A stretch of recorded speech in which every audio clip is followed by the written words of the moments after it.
Šta je bilo? Tata spalio Zjenku.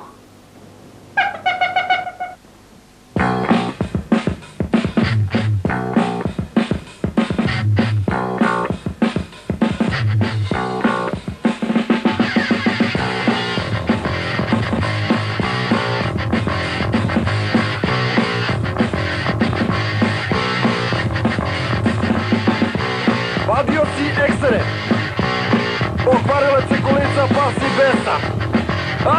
Radostan si. Neko te uplašio. Ko? Neki čovjek te uplašio. Šta ti? Idi bre, vi priča već pola sata, ne znam šta hoće. Idi za vitač. Ujebote bo, kad se sad nisam šlogirao, nikad neću. Deda! Spalio Đenku! Deda! Spalio Đenku! Ala ga je opravio, svaka mu čast. Ostali samo dugmići.